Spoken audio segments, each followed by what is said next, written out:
So, a couple of years ago, while delirious and infirm, I reviewed the tactical fighting game React by Brother Ming Games. It was a tactical game that differed from many such games both thanks to its reliance on area control and careful movement, while using characters with incomparable playstyles and wildly different gimmicks. You play as just one character who may or may not summon some additional minions in an effort to complete your masterpiece and deal 3 damage to your opponent. The game, where each fighter uses various different art mediums, also sort of won in the presentation department, such as how the character boxes form a 3x3 grid, with a perfect spot left in the middle for the DLC character. And now, so long after that review, Brother Ming Games has sent me the prototype for their newest game, though I'd hesitate to call it the successor to React, because Rematch, the new game, has been a work in progress for the better part of a decade, something that Brother Ming Games has been carefully documenting. They've been showing it off at conventions for a while, and now they've sent me a prototype copy to go over. Of course, when dealing with prototypes, we have our standard set of disclaimers. This might not represent the final product. I'm already told that the marble chute is getting a renovation. The boxes containing the characters are going to be smaller, etc. Rematch is a game inspired by Puzzle Fighter games. You might have heard of some Puzzle Fighter games, such as Puyo Puyo, which was briefly localized as Dr. Robotnik's Mean Bean Machine in the United States, and Street Fighter Puzzle Fighter, where players look to stack 4 of a matching colored object together in order to throw nuisance at their opponents to make it harder for them to complete their own matches and thus lose when their grid completely fills. Rematch is a physical version of that game that takes these action puzzle fighters, makes it turn-based, and incorporates React's style of roster where the characters have incomparable fighting styles which honestly couldn't be represented in video game form. A couple characters play with cards, another one cooks like Kirby, one has the Leviathan axe, etc. Play begins by putting these multicolored marbles into the top of this arcade machine, which generates the play space, consisting of the first 5 rows. Each player then takes 4 credits and 1 of each colored button, set to 10 health. They are placed on either side of this bar, onto which are placed the fans that match each color. On a player's turn, they attempt to build a chain out of the marbles in the 2 lanes closest to them, building chains of 1, 2, or 4, taking those marbles out of the track, dumping them back into the arcade machine, and applying the matching attack from their character card. Any damage dealt is dealt to the button of the attacker's choice. Some attacks have other effects, such as letting you heal a button or take control of the fans of that color, letting you unlock the kicker effect for each of your attacks.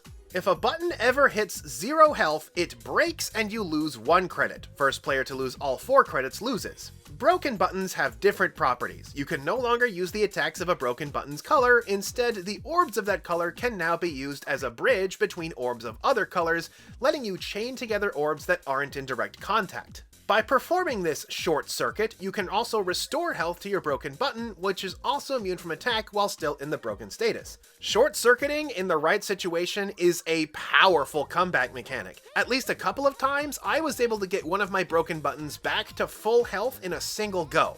But broken buttons carry a liability. Whenever one of your buttons breaks, you lose a credit for every broken button that you currently have. So if you already have a broken button when another one breaks, that's 2 broken buttons, so you pay 2 credits instead of 1. At the start of your turn, you can flip a broken button back to its working side, with whatever health you had restored to it while it was broken, letting you use those attacks again, but also opening that button back up to damage, so choosing when to flip is a big decision. The design of the button dial itself is actually kinda genius, with it being made up of just 2 plates that show the same health regardless of which side you have facing up, and a flip gets you to the same number.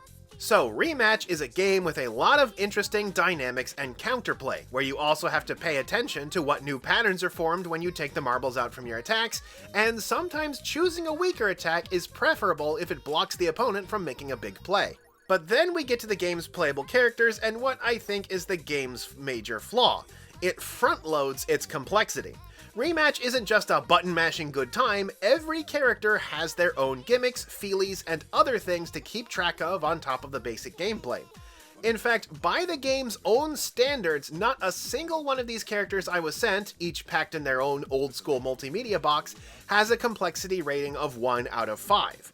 So that begs the question, which character in this box is the Shoto?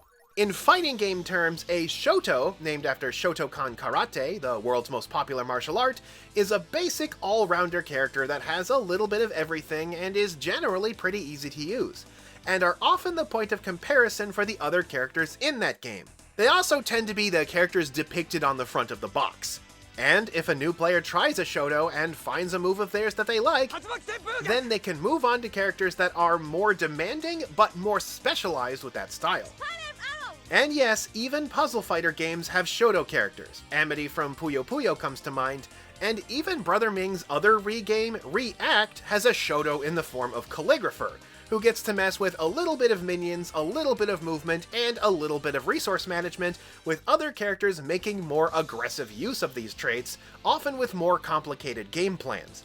She's also the character on the front of the box, gets a full-on standee in the punch cards, and is the star of the legendary Pouch token, so all roads point to her being the place to start. Rematch feels a little bit like a Street Fighter game without Ryu or Ken on the character select screen, and instead wants you to start with Devo the Cursed. I mean, you have characters like the Trickster, who is very overpowered in the right hands, and the Firefighter who, did some parts from another game get mixed in or something? That said, the easiest character to play as is the Chef, though I would hesitate to call her a Shoto. The Chef has a pair of minions, a Fire Elemental and an Ice Elemental, which give a debilitating effect when placed next to the rows on the board, but can also be dismissed to perform stronger techniques. And these little orbs can be crippling to an opponent when left in place for long enough.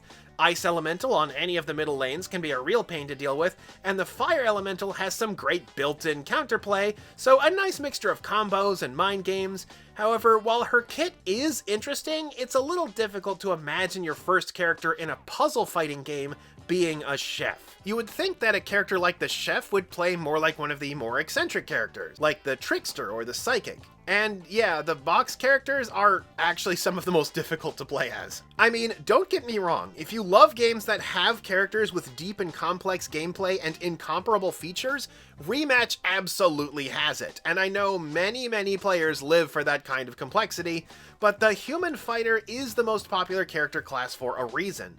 The game is colorful and inviting, but I wonder if the lack of a clear first choice might turn some people away. And I know Brother Ming Games prides itself on having it so every character is eccentric and different, but a Shoto acting as a ground can enable that eccentricity to shine even more. Again, Calligrapher being an all-rounder acts as a scale against how every other character in React plays. But honestly, I think that its lack of a 1 out of 5 complexity character is the game's only flaw.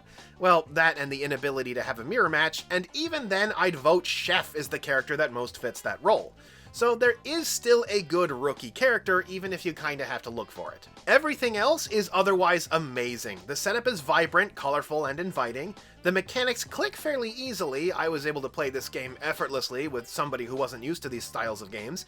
The characters and props have a very striking design that actually puts a little more of the street into Street Fighter, and the way the game invokes old computer multimedia with its packaging hits me with a wave of nostalgia and just puts the, chef's kiss on all of it. It is a truly unique game, one played in a style I don't think I have ever seen, with some fun tactile elements thrown in, which you guys know that I love. There's also plans to have a way to get glass marbles for the game, though apparently shipping 3 dozen heavy glass marbles in this economy is a bit of a nightmare, so the base game has these lighter vinyl ones instead. My immediate proposal to address this problem was a pocket version of the game that uses regular tiny marbles.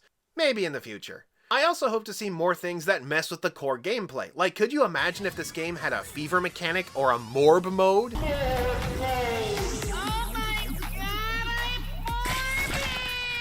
So the game is coming to Kickstarter on March 3rd, 2 days before my birthday, with a few additional characters and acrylic standees already planned as stretch goals. It includes some guest characters, but I've been told that they are, sadly, not Hoyoverse characters, despite what Brother Ming Games is known for working on. Could you imagine, though? Honestly, Molly's the only reason I follow anything Hoyoverse, which is kinda wild considering there's a Genshin TCG now, like an official one based on an apparently internal trading card game that I didn't know about. It makes me wonder why Riot Games didn't use their voice actors to help sell Riftbound. The asking price for the Kickstarter is a little bit high at $100, but that's sort of the nature with independent projects that involve so many unique parts. I still personally think it's a fun game and would love to see this idea iterated upon long into the future. And yeah, Brother Ming Games, get on that pocket version. So yeah, if you want to see a competitive puzzle fighter that has character variety that is impossible to render in a video game, a game full of aggressive counterplay built into the system itself, I'd put Rematch on your radar. Until next time, this is Kohdok signing off.